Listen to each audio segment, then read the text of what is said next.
अनमोल वचनम पुस्तिका अमृतवाणी का चतुर्थ पाठ यानी चौथा पाठ अनमोल वचनम यानी जिस वचन के हमारे बहुत अनमोल होते हैं, जो वचन हमारे लिए बहुत ही अनमोल होते हैं। आज हम अनमोल वचनम के श्लोकों का हिंदी अनुवाद करेंगे। तो सबसे पहला श्लोक है, प्रिय वाक्य प्रदानेन सर्वे तुष्यन्ति जन्तवा तस्मात् तदेव वक्तव्यं वचनेकादरिद्रता। प्रिय वाक्य प्रदानेन सर्वे तुष्यन्ति जन्तवा तस्मात् तदेव वक्तव्यं वचनेकादरिद्रता।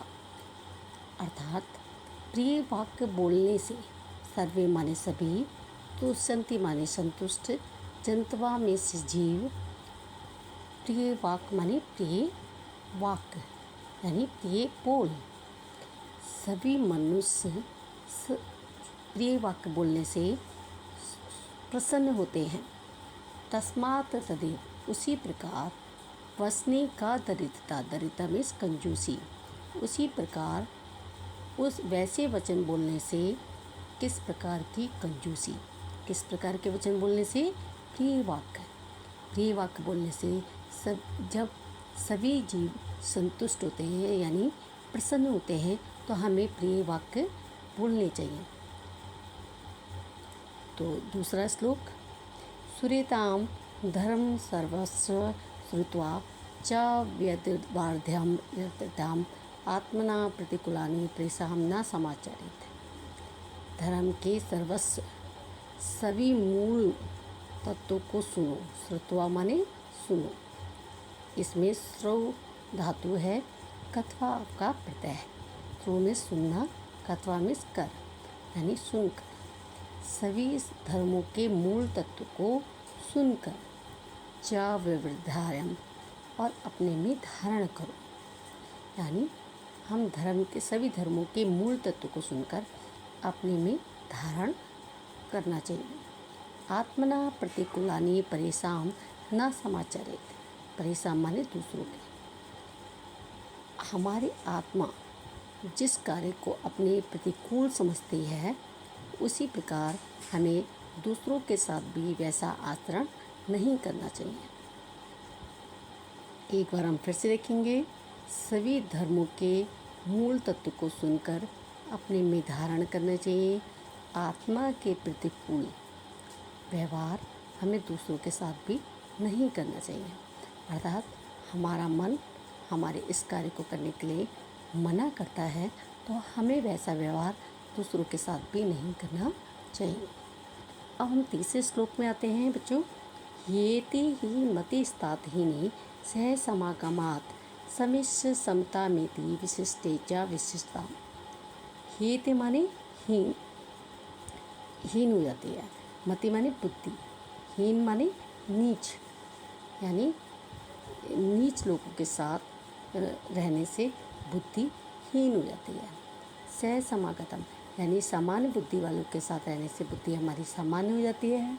समीच समता मेति विशिष्टे च विशिष्टता, और विशिष्ट जन लोगों के साथ यानी विशेष लोगों के साथ रहने से बुद्धि हमारी क्या हो जाती है, विशिष्ट हो जाती है। अर्थात हम हीन लोगों के साथ रहेंगे तो हमारी बुद्धि भी हीन हो जाएगी, और हम सामान्य लोगों के साथ रहेंगे तो हमारी बुद्धि भी सामान्य हो जाएगी। यदि हम विशिष्ट लोगों के साथ रहेंगे तो हमारी बुद्धि की भी विशिष्टता बढ़ेगी। अब हम बच्चों चौथा श्लोक देखेंगे